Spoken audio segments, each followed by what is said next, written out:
प्यारे श्रोताओं, आज हम आपको सुनाने वाले हैं आषाढ़ अमावस्या व्रत कथा। इसलिए इस कथा को ध्यान से सुने, बीच में ना छोड़े।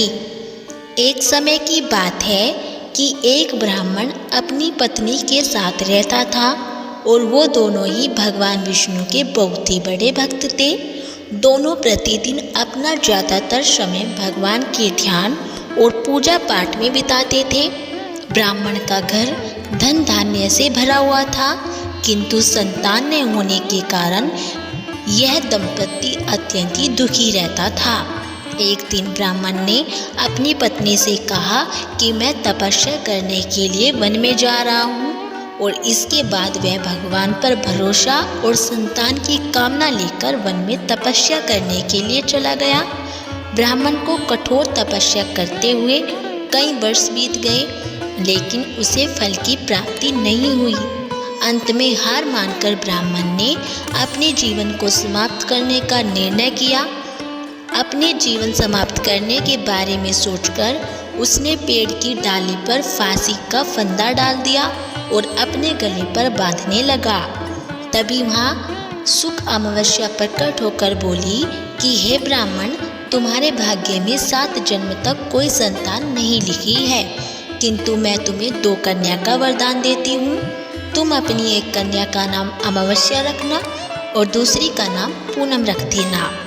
तुम अपनी स्त्री से कहना कि वह 1 वर्ष तक सुख अमावस्या का व्रत रखे और अमावस्या के दिन 1 कटोरी चावल भरकर उस पर दक्षिणा रखकर दान में दे। सुख अमावस्या की बातें सुनकर ब्राह्मण घर आया और ये पूरा वृत्तांत उसने अपनी पत्नी को सुनाया। सुख अमावस्या के आदेश अनुसार ब्राह्मणी ने व्रत रखना आरंभ कर दिया और कुछ दिनों बाद ब्राह्मण के घर 2 कन्याओं ने जन्म लिया, जिसमें से एक कन्या का नाम अमावस्या और दूसरी का नाम पूनम रखा गया।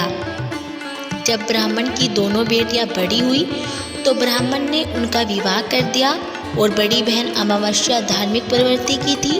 वह काफ़ी समय भगवान की पूजा और धर्म कर्म में व्यतीत करती थी। इसके विपरीत पूनम भगवान को बिल्कुल भी नहीं मानती थी और बड़ी बहन अमावस्या के घर में सुख समृद्धि का भंडार था, पर छोटी बहन के घर में दरिद्रता छाई हुई थी। जब बड़ी बहन अमावस्या को अपनी छोटी बहन पूनम के बारे में पता चला कि वो बहुत ही दुखी है, तब अमावस्या अपनी बहन के लिए ढेर सारा सामान लेकर उससे मिलने गई। छोटी बहन के घर पहुंचकर अमावस्या ने उसे 1 वर्ष तक सुख अमावस्या का व्रत करने की सलाह दी और साथ ही अमावस्या ने व्रत को विधि पूर्वक करने के बारे में पूनम को बताते हुए ये भी कहा कि तुम 1 वर्ष तक सुख अमावस्या का व्रत करना और 1 कटोरी में चावल भरकर उसे दान कर देना। ऐसा करने से तुम्हारे सभी कष्ट दूर हो जाएंगे और घर में सुख समृद्धि आएगी। पूनम ने अपनी बहन की बात को मानते हुए बिल्कुल ऐसा ही किया और जिसके बाद 1 साल के भीतर पूनम का घर धन धान्य से भर गया और उसके घर में एक बेटी ने जन्म लिया। बोलो भगवान विष्णु की जय हो। तो दोस्तों, ये थी आषाढ़ अमावस्या व्रत कथा।